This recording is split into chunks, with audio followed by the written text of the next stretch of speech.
From the Quarries, an archive of Masonic lore.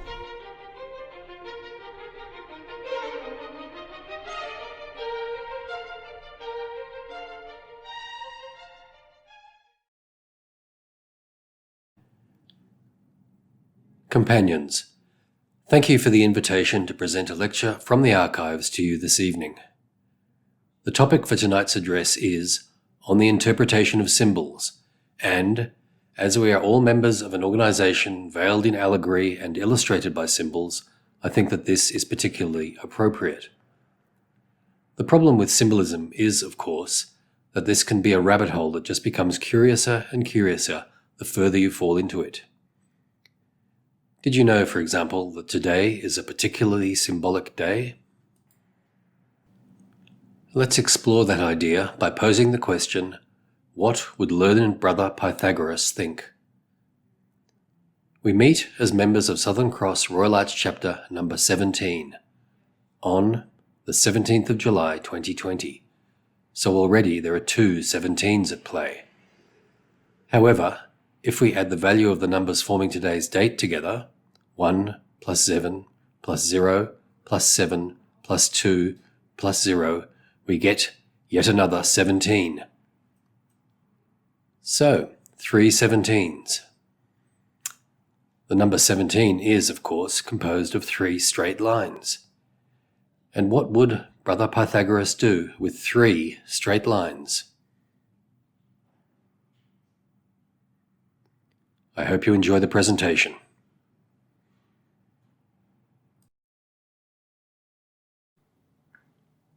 On the interpretation of symbols, a lecture written by very excellent companion B.G. Patterson of Mount Morgan Royal Arch Chapter, Grand Lecturer of the Supreme Grand Royal Arch Chapter of Queensland in 1944.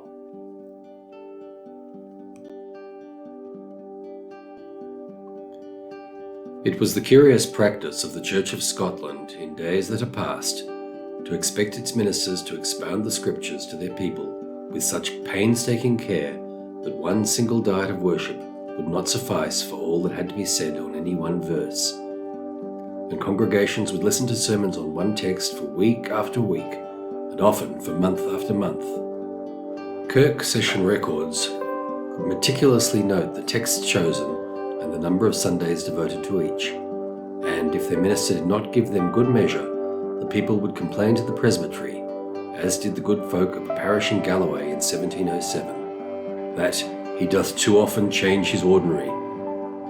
It was in accordance with this custom that a Shetland minister at the beginning of the 19th century preached for 1 year and 6 months on Exodus 15, verse 27, and they came to Elim, where there were 12 wells of water and 70 palm trees, devoting 1 Sunday to each well and 1 to each palm tree. The sermons, of course, would have been old-fashioned discourses, such as were timed with slowly trickling hourglasses to which our ancestors were addicted, and not mere 30-minute sermonettes.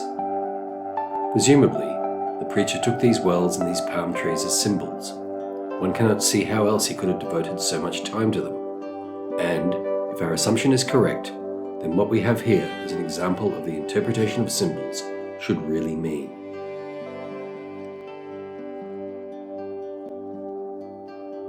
We all know the great definition of Masonry, veiled in allegory and illustrated by symbols. We carry out our ceremonies surrounded by symbols of every kind. Perhaps the only object in our lodge rooms that we may safely dismiss as having no symbolic meaning at all is the electric fan sometimes to be seen beneath the ceiling. But if we imagine that we have satisfactorily disposed of all the other objects around us, when we have named them, telling ourselves that this represents some moral virtue and some divine attribute, we certainly have not done all that is required of us. The old Shetland minister steps forward from the pages of history to tell us that not thus are symbols explained.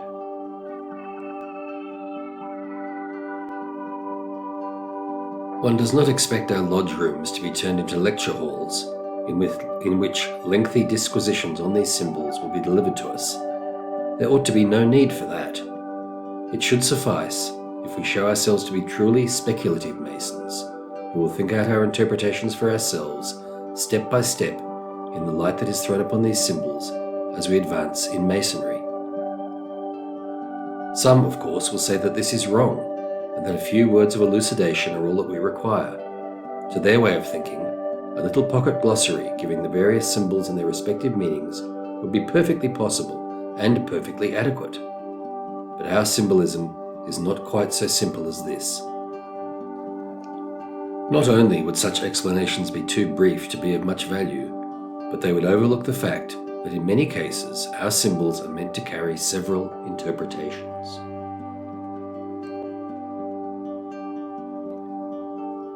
We have a good example of this in one of the degrees of the Capitula series. In this degree, we set up objects which the ritual plainly declares to be emblematical of three different things, and clearly indicates at least two other meanings. And another example can be pointed out, to which we can refer more explicitly, for it is the symbol known to every Mason. On the Worshipful Master's apron there are insignia which differentiate him from those who sit on the floor of the lodge. In craft masonry, it is usual to call these levels, and it is as levels that the ritual explains their symbolism.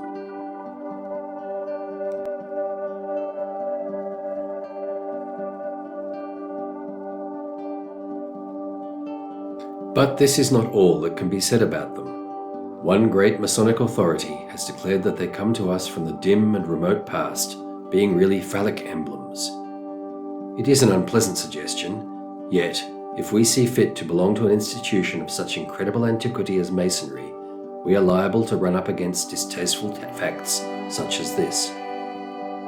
And we try to forget it by turning the emblems over to the form they really should take, into three tall crosses. The cross, we must remember, is not always a Christian symbol. The Tor cross appears repeatedly in Egyptian sculpture and paintings, where it is carried by gods and godlings as an emblem of divinity, for which reason it is sometimes called the Egyptian cross. As an ideograph derived from the hammer, gavel, or two-headed axe, it represents power and might, while its non-Christian character has been emphasized in a curious way. It was a convention with many of the old masters who painted pictures of the crucifixion to show only one Latin or Passion cross.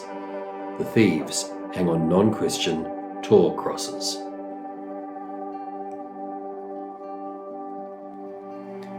It was perhaps only by chance that the older form of the last letter of the Hebrew alphabet and of the 19th letter of the Greek has the shape of this Egyptian cross. But from this fact, the symbol derives further meanings. For this was the mark of which Ezekiel spoke in Ezekiel 9, verses 4 to 6.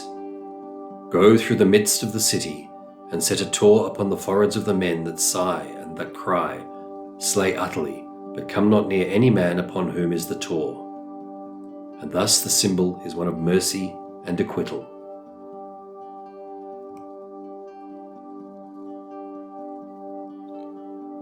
And then we can take the three levels of the Worshipful Master, which are symbols of power and might, yet also of mercy and acquittal, and therefore fittingly symbols of divinity, and group them together to represent what is so essentially the central idea of Royal Arch Masonry. This emblem looks not unlike a monogrammed TH, and this, we say, stands for Templum Ierusalemi, the Temple of Jerusalem, in order to avoid setting out explicitly the true meaning of a symbol, which conveys so much that no brief explanation can be attempted. And yet the symbol is no more than the Worshipful Master's three levels, rearranged and given a new meaning. This is not all.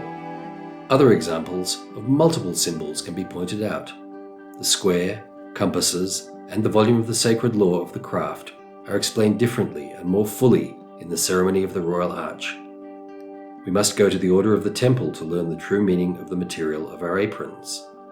The emblems at the top of the deacon's rods come into their own in the Royal Arch Mariner's degree.